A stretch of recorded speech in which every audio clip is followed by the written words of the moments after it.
Bueno, pues buenas noches. Muchas gracias a los pacientes y familiares que están el día de hoy y por supuesto también al eh, grupo de cooperativo de mieloma múltiple, a los doctores que tendremos el día de hoy, como los hemos tenido en las anteriores sesiones.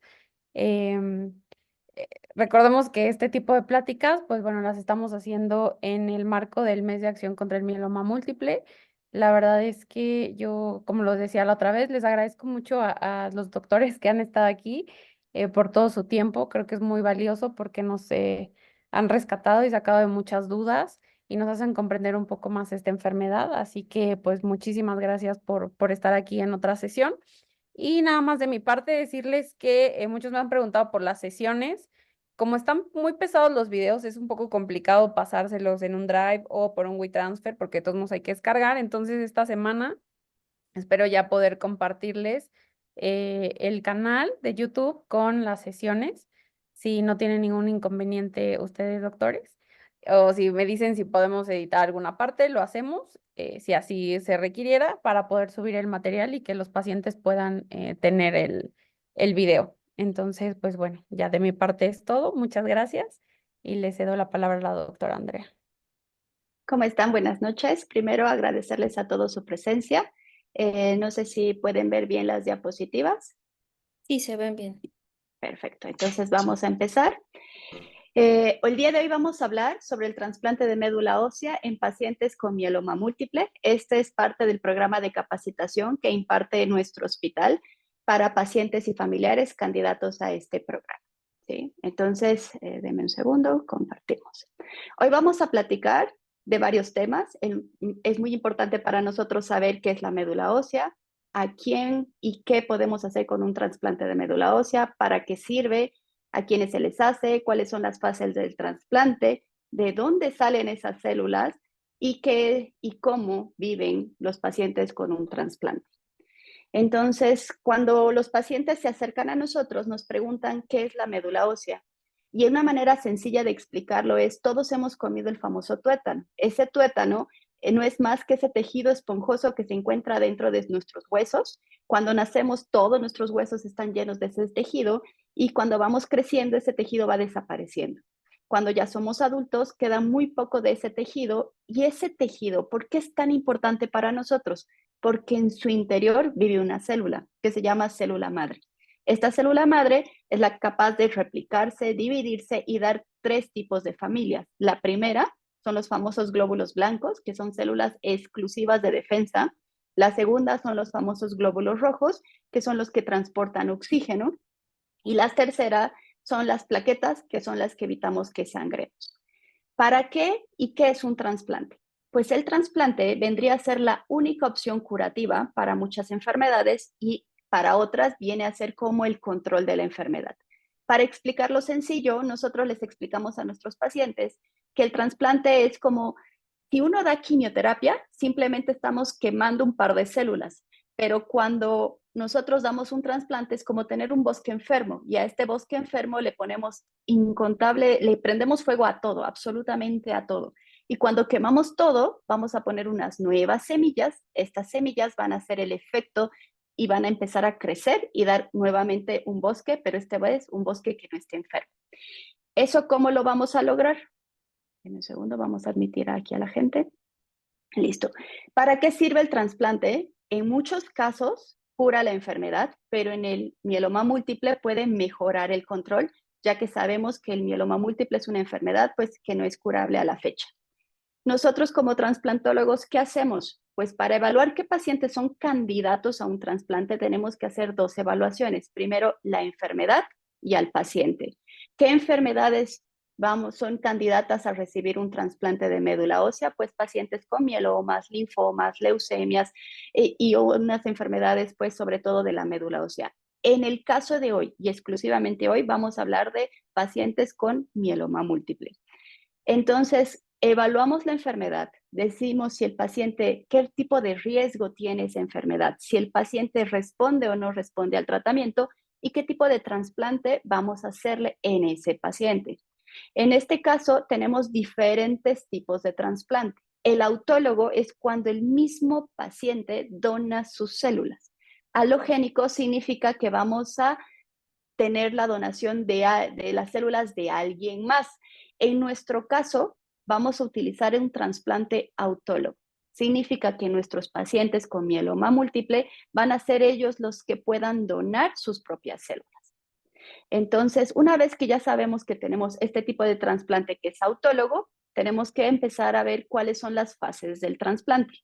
Cuando un médico les dice que ustedes son candidatos a un trasplante de médula ósea, tenemos que saber que estas se van a dividir en tres: el pretrasplante, el trasplante y el posttrasplante.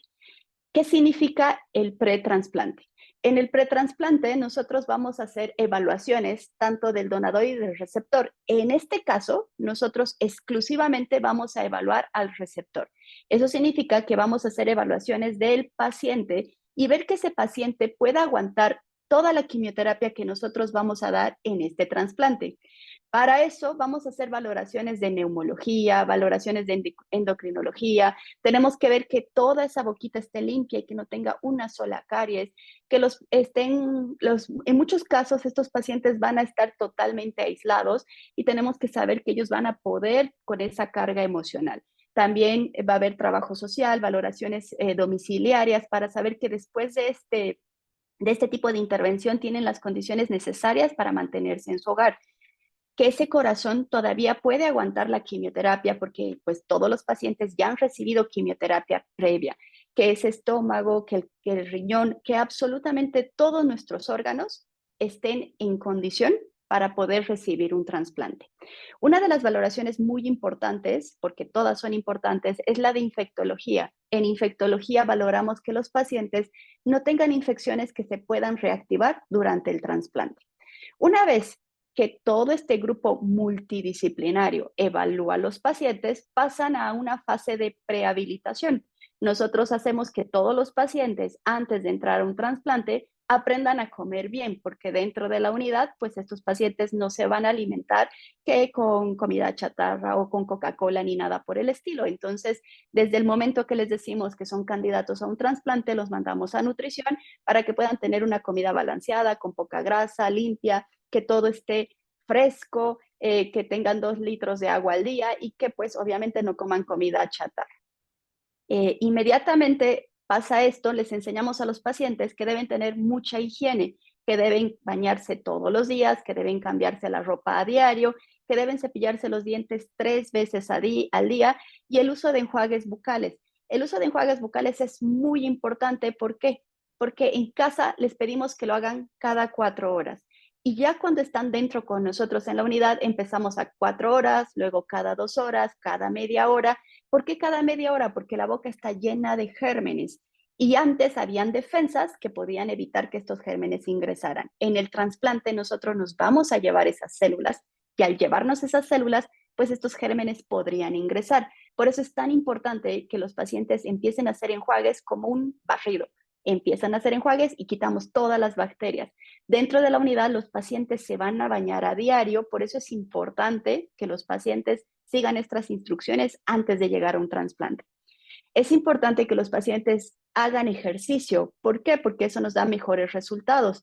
Caminatas 30 minutos al día, bicicletas estacionarias. Al menos en nuestro centro, los pacientes tienen máquinas dentro de cada habitación para que ellos puedan seguir entrenándose y ejercitándose en la unidad.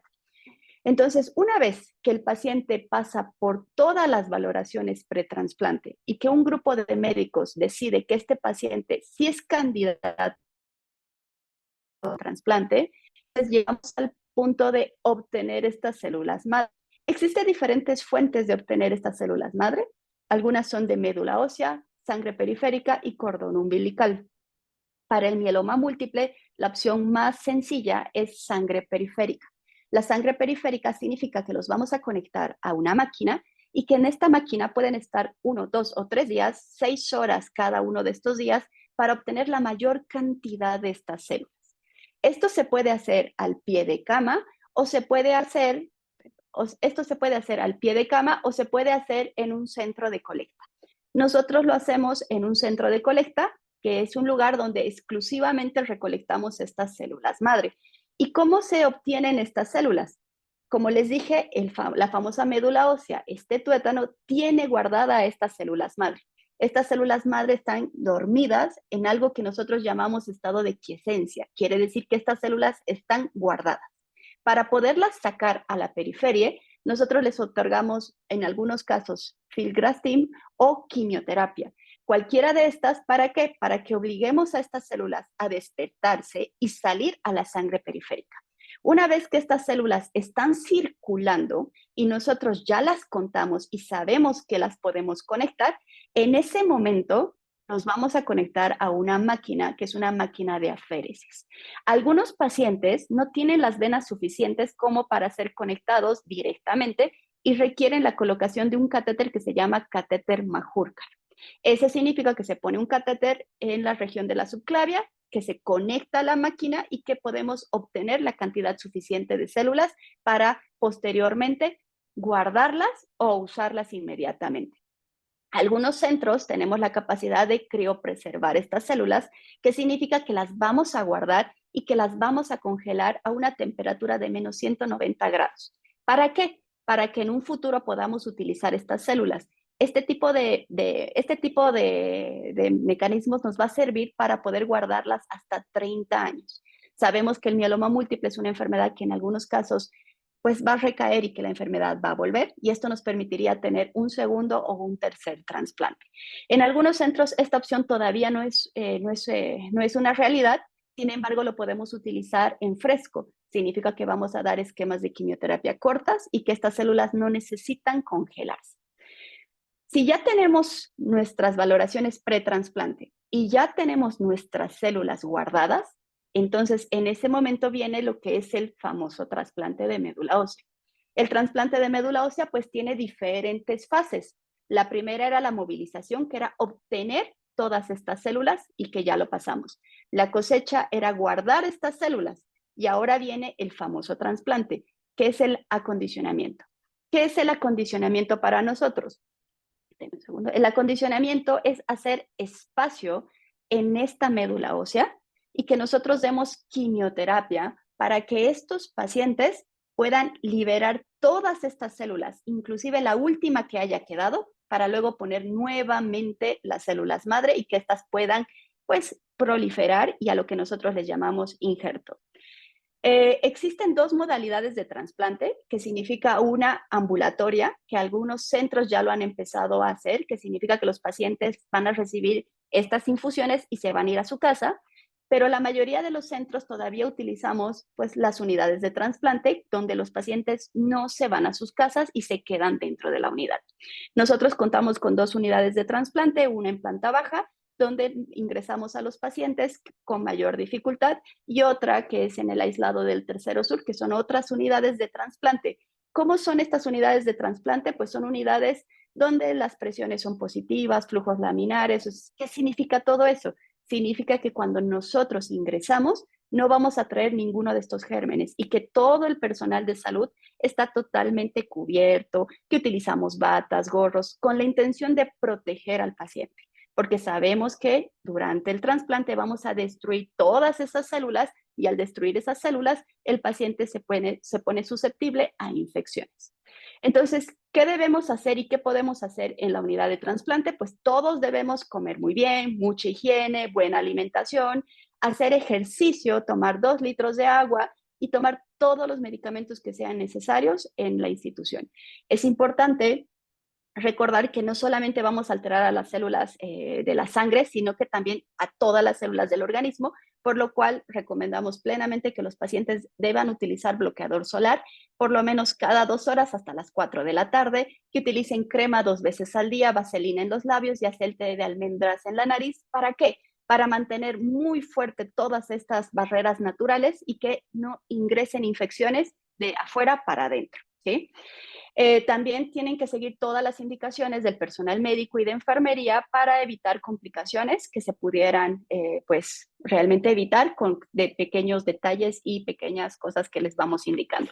Nuestras unidades de trasplante, pues, tienen televisores, algunas otras no. Entonces, es importante saber que los pacientes pueden ingresar no sé, algún hobby. Hemos tenido pacientes que han metido guitarras, pacientes que meten libros, pacientes que meten música, que quieren dibujar, pintar. Entonces, todo eso se puede hacer simplemente otorgando todos estos equipos al personal de enfermería.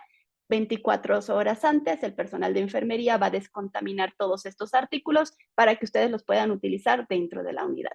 Nosotros dentro de nuestra unidad tenemos pues máquinas, en algunas de nuestras salas tenemos caminadoras, en algunas otras de nuestras salas tenemos bicicletas. ¿Y esto para qué? Con la intención de que el paciente en todo momento se siga entrenando y en todo momento pues esté haciendo ejercicio y no pierda masa muscular y nos vaya bien. Ya sabiendo todo eso, ya tenemos las células, ya ingresamos a la unidad de trasplante, inicia el famoso acondicionamiento. El acondicionamiento es quitar todas esas células malas que tenemos, hasta esa última que hubiera podido estar guardada, y una vez que les damos quimioterapia puede ser diferente el tipo de quimioterapia que se utiliza en cada centro. Algunas pueden durar más, otras menos, pero lo más común para este tipo de enfermedad es el esquema llamado Melphalan 200. Utilizamos quimioterapia 1 o 2 días previos del trasplante y la podemos estar dando en diferentes tomas, ya sea vía oral o intravenoso. Pues por el tipo de servicio que somos, la mayoría de nosotros utiliza unas tabletas que son tomadas y entonces significa que el paciente va a tener que tomar muchas tabletas pues en tiempos diferentes, entre 2 días aproximadamente. El día -1 es el día donde el paciente descansa. ¿Y para qué hacemos esto? Pues para que durante 24 horas ese cuerpo se limpie de toda la quimioterapia que dimos para el famoso día 0. El día 0 es el día del trasplante. Cuando nosotros congelamos esas células, pues esas células se deben descongelar a pie de cama. Pero si esas células no se congelaron, se infunden inmediatamente. Y ahora ingresamos estas células al cuerpo del paciente mediante un catéter. Entonces, si se dieron cuenta hasta acá, nunca hubo un procedimiento quirúrgico. Tomamos las células, las guardamos y ahora las volvemos a infundir. Estas células van a hacer algo que nosotros llamamos homing. ¿Qué significa? Volver a mi casa. Las infundimos por la vena y estas células van a tardar entre 14 y 21 días, dependiendo del tipo de quimioterapia y de cada paciente, y estas células van a volver a su casa y van a empezar a replicar. Nosotros en promedio tenemos un tiempo de recuperación de 12 días desde el momento que se infunden estas células. Hacemos la verificación, les mostramos a los pacientes sus células, que estas son de ellos, que están con buena viabilidad, que son células totalmente adecuadas y pues las infundimos. En todo ese tiempo, ¿qué es lo que estamos buscando? La recuperación. Nosotros les dimos mucha quimioterapia y todas estas células desaparecen. Y cuando empiezan a proliferar, ya sabemos que tenemos recuperación y que estos pacientes pues van a empezar a estar bien y que los podremos mandar a sus casas. ¿Cuáles son los riesgos de un trasplante? Pues como toda quimioterapia, tiene sus efectos adversos, las náuseas, el vómito, infecciones, la caída de cabello. Nosotros le pedimos a todos los pacientes que lleguen a la unidad ya sin cabello y rapados. Hoy en día tenemos excelentes fármacos que evitan por completo las náuseas y los vómitos, pero 8 de cada 10 pacientes podrían tener fiebre dentro de la unidad. ¿Por qué? Porque al destruir todas las células que quedaban, pues en nuestro cuerpo hay muchos gérmenes y muchas bacterias. Estas van a ser capaces de ingresar y hacer estragos. Entonces, lo bueno es que están dentro de un hospital y que los hospitales han implementado muchos mecanismos para que en el momento que el paciente tenga fiebre, en los primeros 15 minutos el antibiótico se esté pasando y que los pacientes no tengan complicaciones. Es importante recordar que cada paciente es diferente y que cada paciente pues va a tener diferentes complicaciones y que no debemos compararnos con ningún paciente. Este periodo se llama fase de aplasia. Significa que entre 14 y 21 días no vamos a tener células de ningún tipo. Todas las células las destruimos y nos las llevamos con la quimioterapia. En ese tiempo nosotros tenemos que hacer el famoso soporte transfusional. Significa que si mis plaquetas caen, tengo que poner plaquetas de alguien más. Estas plaquetas son irradiadas, las mandamos a radiar para que el paciente no sangre. Que si el paciente le bajó mucho la hemoglobina y que tiene una anemia muy importante, le ponemos sangre de alguien más para que este paciente pues se sienta mejor. Y si tiene infecciones, nosotros utilizaremos los antibióticos que sean correspondientes para evitar que el paciente se complique aún más. Durante todo este tiempo, el paciente se encuentra dentro de la unidad de trasplante, al menos en nuestro centro, porque aún no tenemos la modalidad de trasplante ambulatorio, y en este momento los pacientes se revisan a diario. Los revisamos varias veces al día, los revisamos por completo, y como ven, nosotros siempre estamos protegidos. ¿Por qué? Porque queremos proteger al paciente de las posibles infecciones que podría tener durante este tiempo. Como les mencioné, los pacientes en su gran mayoría van a necesitar transfusiones ya sea de sangre o de plaquetas. Por eso es que les pedimos que unos días antes del trasplante traigan un número importante de donadores para que podamos abastecer los bancos de sangre y que pues no nos haga falta durante todo este procedimiento. Una vez que hemos recuperado estas células, a eso nosotros le llamamos el injerto. El injerto significa que mis células de defensa ya van a empezar a subir solas, que ya mis plaquetas empiezan a elevarse en una cuenta más de 20,000 y que no requiero transfusión. Y en algunos otros tipos de trasplante, el famoso quimerismo. En nuestro caso, nos vamos a centrar simplemente a ya no requerir transfusiones y que yo tenga una cuenta de células de defensa alta por lo menos 3 días consecutivos sin medicamento. Una vez que ya recupere mis células de defensa, es el momento del alta del hospital. Y a nosotros a esto le llamamos pues injerto con recuperación hematológica y alta hospitalaria. Y ahí viene el famoso post-trasplante. ¿Qué significa vivir con un trasplante de médula ósea? Cada centro tiene sus programas diferentes y vamos a tener tiempos diferentes para que los pacientes puedan volver. Inicialmente vuelven cada 2 semanas, algunos centros cada semana, y nosotros los estamos viendo constantemente en la consulta externa. Los pacientes deben tener cuidados en casa, deben tener una cama solo para ellos, tratar de que el baño pues exista alguien que pueda limpiarlo constantemente. Cuando cumplimos cierto tiempo post-trasplante, tenemos que hacer aspirados de médula ósea para valorar la enfermedad y saber que el mieloma múltiple está controlado. También nosotros mandamos a medir el citomegalovirus para ver que estas infecciones que ya teníamos previamente no se estén reactivando en nuestro cuerpo, porque pues estas células son nuevas y al ser nuevas son células que no son tan fuertes y que no nos van a proteger como antes. Entonces tenemos que esperar un tiempo constante para que estas células empiecen a hacerse fuerte otra vez y llegará un momento donde los pacientes se tengan que volver a vacunar porque toda la información que teníamos antes habrá sido reemplazada por estas células nuevas. Imagínense a un bebé, este bebé que tiene células nuevas debemos volverlo a vacunar. ¿En cuánto tiempo volvemos a vacunar? En promedio 6 meses. Algunos pacientes pueden tardar más. Entonces nosotros hacemos estudios constantemente para ver que estos pacientes ya sus células sean lo suficientemente fuertes para poder aguantar una vacunación. En el mieloma múltiple, todos nuestros pacientes se irán a mantenimiento. Significa que después del trasplante de médula ósea, algunos pacientes tomarán tabletas, otros pacientes recibirán fármacos y otros pacientes recibirán quimioterapia, dependiendo del protocolo de la institución y del tipo de riesgo que cada uno de ustedes haya adquirido antes de un trasplante. Todos estos pacientes son pacientes con diferentes enfermedades. Por ejemplo, ella es una paciente muy joven, contamos con los permisos de todos los pacientes para las imágenes, con 35 años y mieloma múltiple.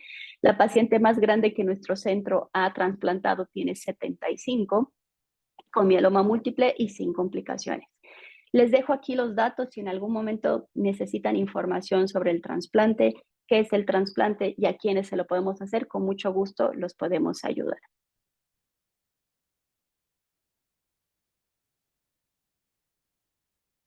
Muchísimas gracias a la doctora Andrea. Está con nosotros el día de hoy la doctora Carolina García Castillo. Ya la conocen de las sesiones pasadas.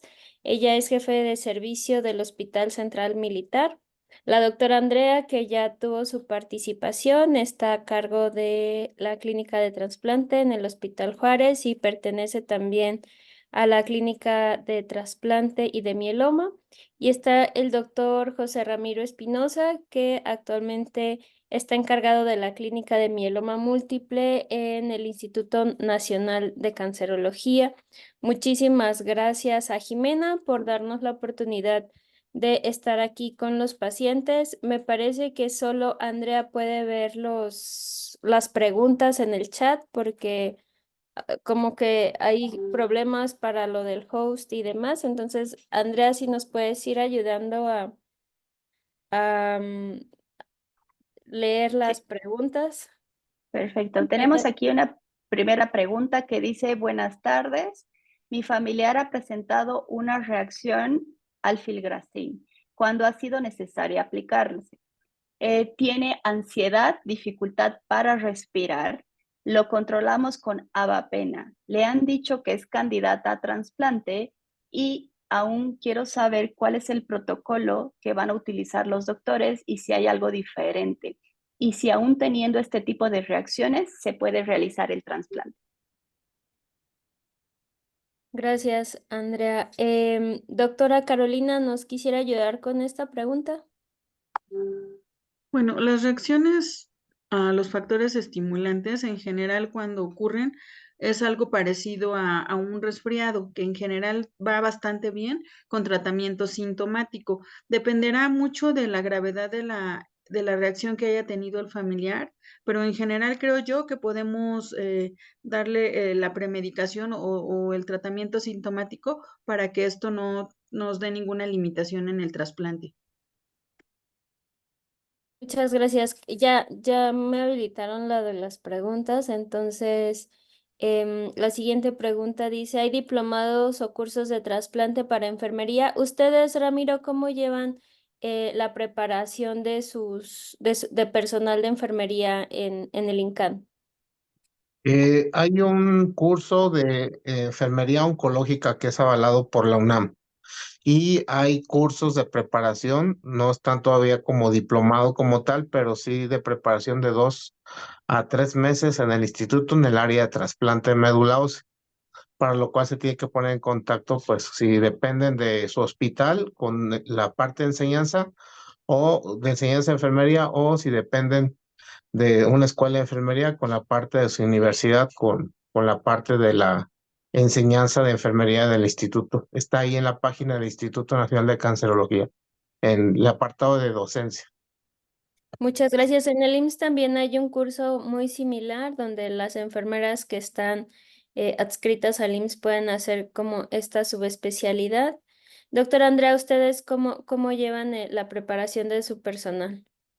Nosotros hasta el 2019 no teníamos pues la unidad de trasplante ni el programa de trasplante. Entonces en el 2019 abrimos este programa y primero trajimos una enfermera de Chile para que pudiera capacitar a nuestro personal y un número importante de enfermeras acudió al Instituto Nacional de Cancerología a entrenarse.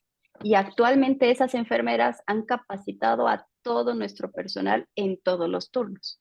Todas ellas están recibiendo cursos constantemente y cada año hacemos un curso de actualización en enfermería y para personal médico. Este año también lo vamos a volver a hacer en septiembre y pues nos ha servido para mantener a todo nuestro personal capacitado en las diferentes áreas. Muchas gracias, doctora Carolina. En el Hospital Militar, ¿cómo llevan esto? Existe un curso formal de 1 año de enfermería oncológica, sin embargo, el personal específico de trasplante se capacita por nuestra trasplantóloga. A partir de ahorita, como que COFEPRIS ha estado como muy insistente con esta parte, entonces vamos a iniciar una capacitación que va a ser semanal, pero el plan es poder abrir el curso de 1 año para trasplante. Eso estamos apenas planeándolo. Gracias. Aprovecho también y le doy la bienvenida a la doctora Janet Ventura. Ella es jefe de servicio del Hospital Naval. Muchas gracias, Janet. ¿Ustedes cómo llevan a cabo la preparación de su personal de enfermería en el Hospital Naval? Buenas noches, muchas gracias por la invitación. Bueno, nosotros igual que el Hospital Central Militar tenemos un curso para oncología, enfermera oncológica que dura también 1 año. Sin embargo, el personal de trasplante recibió la primer generación de las trasplantólogas, recibió capacitación en el City Hub allá en Estados Unidos, en California.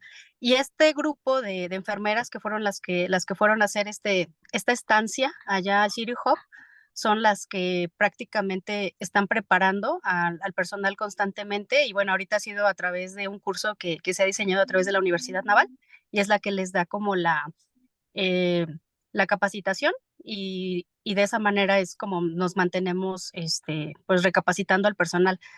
Ciertamente hemos estado tratando de buscar algunas otras capacitaciones externas, pero ahorita es lo que estamos haciendo, ¿no? Nuestro mismo personal que ha ido a hacer estas estancias de manera formal son las que capacitan a las enfermeras oncológicas, pero de entrada todo el personal que está en trasplante es enfermero oncológico. Muchas gracias. Tenemos otra pregunta y sería de Alma. Nos pregunta, ¿cuál es el riesgo más grave al estar realizando un trasplante? Doctor Andrea, ¿nos puede ayudar con esta? Hola. Bueno, el riesgo más grande que tenemos pues en un trasplante va a variar, depende de la fase. Desde la colocación de un catéter, en algunos casos lamentablemente podemos perforar el pulmón. Es extraordinario, pero pasa. Entonces hay que tener en cuenta que hasta antes del trasplante pueden existir este tipo de complicaciones. Una vez que damos quimioterapia, algunos pacientes, pues por la quimioterapia podrían empezar a dañar ciertos órganos. Por eso es que hacemos tantas valoraciones pretrasplante para saber que esos órganos aguantan perfectamente la quimioterapia que vamos a otorgar. Sin embargo, son escalas de riesgo, no significan que sean al 100%. Y por último, una vez que ya vaciamos por completo esa médula ósea con la quimioterapia para poder infundir las nuevas células, ¿qué podría pasar? Que pues como no tengo defensas, mis pacientes se infecten. Para eso están dentro de una unidad de trasplante, porque si esto pasa, nosotros tenemos la capacidad de otorgar antibióticos de manera inmediata y que los pacientes no se compliquen. Algunos pacientes sí podrían complicarse a pesar de todas estas medidas, que es extraordinario que pase y que la infección aumente, avance y pues que en algunos casos pues nos llegue a costar la vida. Es extraordinario que pase, lo repito, sin embargo, podría pasar. Muchas gracias. Tenemos una pregunta de Adrián Flores que dice que a él no le han mencionado algo relacionado al trasplante de su familiar, que es su mamá. Se ha diagnosticado hace 1.5 años y ha recibido un excelente tratamiento que es Dara-Vorte y Dexa. Posiblemente no sea candidata, pero no tiene más conocimientos de esto. Dice, el trasplante solo es para quien es candidato y no tiene respuesta. Sí, el trasplante, justo como lo explicaba la doctora Andrea, debe de reservarse para los pacientes que estén en condiciones óptimas para trasplantarse. Sería prudente conversarlo más detenidamente con el hematólogo o la hematóloga que ha considerado. Tiene un esquema de inducción muy bueno, así que habrá que comentar cuáles fueron las razones por las que no se consideró candidata. Tenemos una siguiente pregunta que es, mi familiar llevó tratamiento con Lena como primera línea. No sé si combinada sola, pero después dice 4 ciclos con Carfi y 2 meses de mantenimiento. Posteriormente Dara, supongo que tuvo una recaída muy temprana porque solo recibió 2 meses de Dara. Perdóname, 2 meses de mantenimiento. Y después Dara y Vorte sin Lena. Y actualmente está en mantenimiento con Lena desde hace 2 meses. ¿Cuál es el riesgo de no movilizar adecuadamente para la cosecha? Doctor Ramiro, ¿quisieras ayudarnos con esta respuesta? Nos preguntan el riesgo de movilizar, más bien de falla la movilización. Estás en mute. Gracias. El riesgo de falla de la movilización es mínima. Realmente hay muchas preguntas que uno se hace con ese tipo de esquema que le están poniendo. Como yo siempre he dicho, el que mejor ofrece una opción es el médico tratante porque sabe por qué le movió y hay muchas circunstancias que no se mencionan durante este tipo de resumen. El recibir Dara, el recibir Lena, el estar en mantenimiento, pues realmente yo creo que si no recibió un alquilante y no ha tenido algún otro efecto deleterio, el riesgo de movilización es nulo y debe tener buenas posibilidades para la movilización. Pero de igual forma, comento, pues el resumen que pone deja muchas dudas y casi siempre cuando hablamos de los familiares y pacientes, yo entiendo que uno tiene que ser muy claro cuando habla con ellos, tiene que explicarles todas las comas, todos los puntos desde el inicio del tratamiento, explicarle punto a punto, detalle a detalle para que se entienda bien y no al ratito estemos entendiendo algunas otras cosas que se traduce, por ejemplo, en una explicación que se va a entender o que se va a entender poco y eso pues al familiar y al paciente le puede generar muchas dudas. Cuando hablamos de estas cosas con los pacientes y familiares, yo tengo mucho cuidado en decirles, o como piden opinión, pues los conozco de 5 minutos, como por ejemplo Ahorita ahorita, estoy en de una 2 o 3 segundos. El plática de mejor mieloma. comentario debe Bueno, de ser siempre el trasplante. del médico tratante, porque él lo conoce al 100% más que todos nosotros y obviamente pues es importante que lo consulte con él. Pero en los datos que nos da, yo creo que no debe tener ningún problema para la movilización por lo que nos comentó. Muchas gracias, doctor Ramiro. Tenemos otra pregunta de Alma. Por ahí alguien tiene su micrófono prendido para que lo apague también. Mi familiar está en remisión desde hace varios meses, se ha sentido bastante bien. ¿Podría estar sin realizarse el trasplante? ¿Tienen duda aquí sobre realizar o no el trasplante? Doctora Andrea y después doctora Carolina, si nos pueden ayudar con este punto de vista. Bueno, lo importante es primero saber si el médico consideró que es candidato o no a un trasplante de médula ósea. Mientras más tiempo pase, el trasplante ya no tiene el efecto que nosotros quisiéramos. Lo ideal sería que los pacientes en el primer año de diagnóstico se trasplantaran. Eso en muchas oportunidades no pasa en México por las grandes listas de espera y porque tenemos muy pocas unidades de trasplante a nivel nacional. Entonces los pacientes no se están trasplantando inmediatamente. Algunos están en vigilancia, inclusive pueden esperar meses o años y los ingresamos a la unidad, pero no es lo mismo si los metiéramos inmediatamente. En el caso de este mensaje que nos está mencionando que ya lleva meses esperando, lo interesante sería saber si ya le dijeron que es candidata, si ya empezó las valoraciones de trasplante o si su médico consideró que no es candidata o que no podría aguantar un tipo de procedimiento como este. Entonces, en ese caso, algunos pacientes se irán a mantenimiento vía oral o pues como el mantenimiento que cada hospital tenga y algunos otros pues simplemente se vigilarán. Muchas gracias, doctora Carolina. ¿Tendrá alguna otra observación de esta misma pregunta? Sí, estoy totalmente de acuerdo con la doctora Andrea. En general, el hematólogo, en el momento que diagnostica al paciente, casi está decidiendo si ese paciente va a ser un buen candidato para trasplante, considerando muchos factores.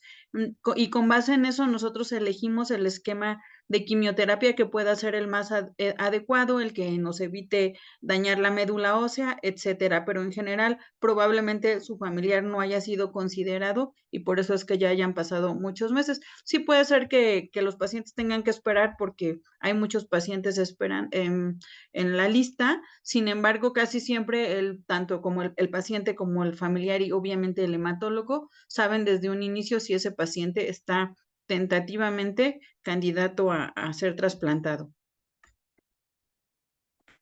Muchas gracias. Doctor Ramiro, usted nos puede ayudar con la siguiente pregunta, que finalmente el doctor Ramiro ha hecho muchísimo trabajo en cuanto a la recaudación, más bien la recopilación de los datos estadísticos en México y nos preguntan sobre si sabemos o no en este país qué porcentaje de pacientes es candidato y si hubo resultados positivos. Bueno, voy a empezar por la última.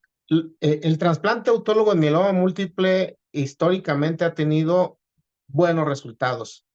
El problema histórico era el dinero para hacer un trasplante. Hoy con la gratuidad a nivel público ha sido un éxito y a nivel institución pública los resultados han sido efectivos. Es un tratamiento casi se acerca a lo curativo, es sencillo, mínima toxicidad, mínimos eventos adversos y con resultados positivos casi entre el 80 y el 90%, con nula o muy poca muerte asociado al trasplante. En la institución tenemos al menos evaluadas 3 o 4 instituciones grandes con pacientes por arriba de 100, 150 pacientes, cuyos trasplantes son los que se plantean en los pacientes de primera vez. Por ejemplo, en el Instituto Nacional de Cancerología son promedio 75 casos nuevos.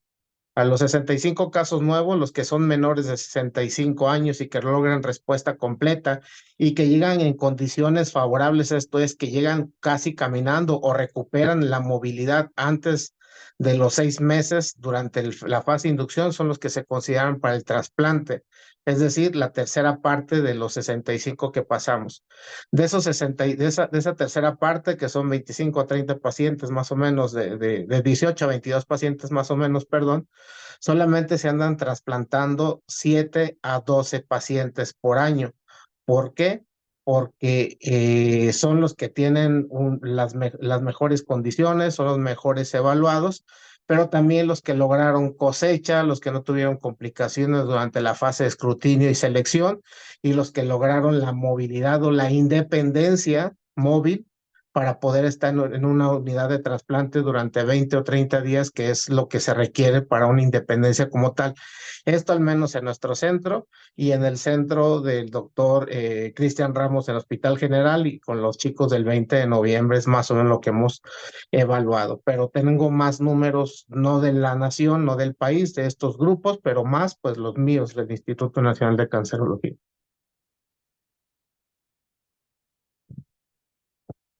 Muchas gracias, doctor. Tengo otra pregunta. Doctora Janet, no sé si todavía está por aquí, la veo conectada, pero creo que tenía como algunos problemas para... Ah, sí, aquí sí. La siguiente pregunta es, ¿sabemos cuál es el costo del trasplante y dónde pueden acudir los pacientes para tener una mejor oportunidad de trasplantarse? Bueno, yo creo que los costos es un poco complicado dar los costos porque depende mucho de cada institución. Si hablamos a nivel particular, pues también depende mucho del hospital donde se esté cotizando este procedimiento. Lo que les podríamos contestar en todo caso es que si es por medio particular, porque me imagino que esa es la pregunta específica, pues generalmente pues hay que revisar, digo, son procedimientos que son, sabemos, costosos en el sentido de que muchas veces se necesita el apoyo de un seguro de gastos médicos para poder costearlo, ¿no? No es algo que tengamos a la mano, digo, a lo mejor tengo algunos números que incluso los podemos revisar, que son los que ha dado en su momento lo que era conocido antes como el Seguro Popular, que en eso más o menos estaban, por darles un número, ¿no?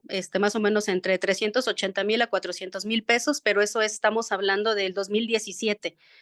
Y repito, depende mucho de muchos factores. Estamos hablando de un trasplante autólogo en una unidad de, pues obviamente son precios que son como del sector gobierno. Es un precio del 2017, un precio actualizado. La realidad es que no se los tengo a la mano, sería complicado y repito, depende mucho también de la institución y de las complicaciones, porque ya lo decían mis compañeros, son procedimientos que pueden tener complicaciones infecciosas, complicaciones que pueden llegar a requerir no solamente el tratamiento en la unidad, sino también requerir a la mejor de cuidados intensivos en algún punto. Y esas cosas son las que pueden hacer más costoso este procedimiento. Entonces, la respuesta sería más bien, tendríamos que ver muchas cosas, dónde se va a hacer el procedimiento. Si es en una institución pública, pues primero, ya lo dijeron nuevamente mis compañeros, tiene que existir la posibilidad y la valoración del médico, donde el médico ya le dijo que es candidato a trasplante, que ya está recibiendo una valoración por trasplante, y seguramente este costo pues se lo hará saber su institución, ¿no? De acuerdo a muchos factores. Sabemos que las instituciones tienen precios diferentes, no es como que el mismo precio para todos. Y si es por nivel privado, pues la realidad es que también depende mucho de en qué hospital lo va a realizar y lo recomendable es en ese caso es que tenga un seguro de gastos médicos para poder cubrir un procedimiento de este tipo.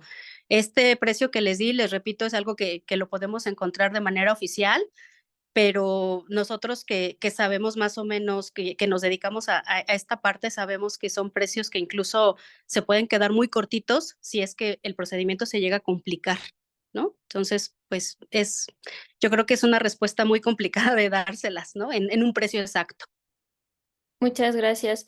Doctora Andrea, la siguiente pregunta está en relación a las condiciones para el trasplante, porque sabemos, sobre todo en regiones alejadas del centro del país, que pudieran no tener las mismas condiciones que tiene una unidad como el INCAN o su centro o cualquiera de los centros donde laboramos. Sí es muy riesgoso llevar los trasplantes bajo estas condiciones. Tomando en cuenta que es autólogo, claro está. Bueno, nosotros lo que hacemos es que muchos de nuestros pacientes vienen de fuera. Muchos de nuestros pacientes están en otras ciudades, algunos son de Oaxaca, otros son, realmente hay muy pocos pacientes que están cerca de nuestra institución. Lo que hacemos es que cuando el paciente está muy lejos, le pedimos que se queden perdón, se me fue el nombre, en los albergues que están cerca de nuestra institución.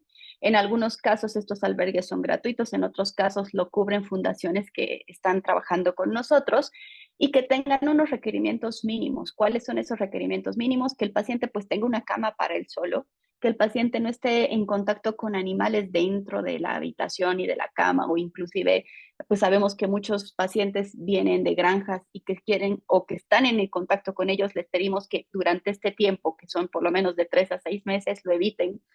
¿Qué más no quisiéramos que todos pudieran tener un baño para cada paciente? Sin embargo, sabemos que eso no es una condición real. Entonces, nuestra trabajadora social y todo nuestro equipo de psicología les enseña a, pues, que estos pacientes pueden convivir en la casa, pero que va a haber alguien que limpie los baños antes de que el paciente lo utilice y después de que el paciente lo utilice. Que la comida debe ser, pues, comida bien lavada, bien cocida, bien hervida durante este tiempo, y que sí pueden comer todo, pero pues todo bien cocido, bien lavado. No podemos estar alimentándonos con tacos de la esquina porque lamentablemente no se lavan las manos al cocinarlo, y pues estos pacientes no tienen las células lo suficientemente fuertes para pues estar en condición. Nuestras trabajadoras sociales hacen visita domiciliaria en todos estos pacientes para saber que al menos cumplen con esas condiciones básicas de que la casa tenga un piso. Si no tiene piso, pues sabemos que es más difícil si todavía estamos en tierra, o que si todavía las ventanas y demás no están totalmente selladas, lo complica. Entonces, nosotros les pedimos a los pacientes que se queden solo durante 3 a 6 meses en este tipo de albergues. Algunos pacientes pues sí pueden rentar condiciones mejores cerca, pero lo que sí es que cada paciente debe tener al menos su propia cama para dormir solo durante este tiempo, ¿no? Muchas gracias. Hay una pregunta sobre los trasplantes que no son autólogos. Muy pocos pacientes con mieloma son candidatos halogénicos. En realidad, muy pocos, y se recomienda bajo solamente protocolo de investigación o casos extraordinariamente raros, sobre todo porque en pacientes ya con muchas líneas de tratamiento el pronóstico es malo a pesar de los trasplantes halogénicos. Ahora, la siguiente pregunta es, ¿el trasplante se puede hacer desde respuesta parcial? Sí, se puede hacer desde respuesta parcial. Hay que llegar a un acuerdo con la gente de trasplante, pero desde respuesta parcial podría realizarse. Y Patricia nos pregunta otra vez del costo. El costo institucional, pues es uno, que es el que ya dijo la doctora Janet. El costo en medio privado ronda más allá de 1 millón de pesos, entonces es muy caro. Patricia, muchas gracias por la pregunta. Ya estamos justo en tiempo. Denme un segundo porque mi gato está haciendo... Eh, Gracias, es que si no va a ser un lío.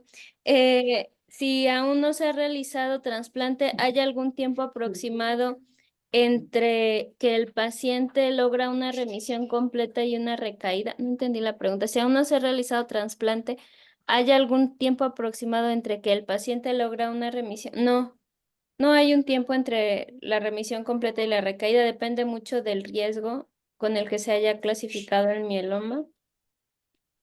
Y ustedes tienen psico-oncólogos, lo segundo que nos pregunto es psico-oncología. En el IMSS tenemos psico-oncólogos, pero tenemos mucha saturación y pocos pacientes acceden. Quisiera saber en sus unidades, doctora Andrea, doctora Carolina, Ramiro y Janet. Nosotros contamos con psicólogas que se están especializando en hematología. Entonces, pasan visita con nosotros todos los días, con todos los pacientes, y la unidad de trasplante tiene su propio equipo de psicología que pues los maneja, que les hace las valoraciones en salud mental, tanto psicología y psiquiatría. Y dentro de la unidad pasan a verlos, pues ya como está un poquito más aislado, no constantemente, pero sí, pero en piso todos los pacientes tienen su psicólogo y que son psicólogos especialistas en hematología. Muchas gracias, doctora Carolina. Nosotros tenemos psicooncólogos que ven todos los pacientes de hemato y onco, y tengo en el servicio una psicóloga que esencialmente pues ve todos los pacientes hematológicos. No es especialista, pero ya casi lo está logrando. Gracias, Ramiro. Nosotros tenemos el departamento de psico-oncología que depende de salud mental, donde están los psiquiatras, los neuropsiquiatras y los psico-oncólogos. Y de ahí tenemos a alguien que hizo la parte de entrenamiento en trasplante exclusivamente de médula ósea, y tenemos los psico-oncólogos especializados en las partes de hematología específicamente. Unos son los de trasplante, otros son los de hematología, pero primero son psico-oncólogos. Gracias, Janet, finalmente. Nuestros pacientes son atendidos también por psicólogos que son especialistas en oncología. Ellos y desde piso, o sea, están pendientes de los pacientes desde hospitalización hasta pues cuando obviamente suben al área de trasplante. No son especialistas en hematología, pero la verdad es que las valoraciones las hacen pues prácticamente todo el tiempo. Entonces esa parte está cubierta por psicooncólogos. Muchas gracias. Ya no tenemos más preguntas y ya también estamos sobre el tiempo. Quiero agradecer a los médicos que estuvieron con nosotros hoy y que han estado en las sesiones pasadas, particularmente hoy al doctor Ramiro, la doctora Carolina, la doctora Janet y sobre todo a la doctora Andrea Milán que nos dio la sesión de hoy. Muchísimas gracias por su participación, es invaluable para nosotros y también este puente que ha sido Jimena para acercarnos a los pacientes. Muchas gracias, Jimena. Muchas gracias a todos los doctores. Gracias, Aline, porque también tú has sido fundamental en este punto con los doctores para que, pues, como familiares o como pacientes puedan comprender, pues, un poco más de la enfermedad y de resolver todas las dudas que tenemos y que yo sé que muchas veces, pues, evidentemente ustedes no tienen, quisieran, pero no tienen el tiempo para, pues, explicar todo lo que podemos tratar de entender en una consulta. Es muy difícil, así que creo que estas pláticas pues son muy fructíferas para que todos podamos comprender mejor la enfermedad. Muchísimas gracias a todos y creo que van a subir esto al canal de YouTube. Yo no tendría ningún inconveniente, me parece que ninguno de los médicos así lo haría y si no, pues ya te lo haría yo saber. Ujú. Nos ponemos de acuerdo para que entonces podamos compartir las 3 sesiones en YouTube y sea más fácil. Les comentaba por ahí a todos los que me han preguntado, es como es un video más o menos de 1 hora de duración, es muy pesado estar descargando, o sea, que cada uno esté descargando en la computadora. Entonces creo que la manera como más sencilla de que puedan tener acceso a la información pues sea a través de subirlo al canal de YouTube para que igual puedan compartirlo, ¿no? Con toda la gente que deseen. Así que pues muchísimas gracias. Esta semana espero tener los 3 videos para compartírselos y que bueno, esta información siga.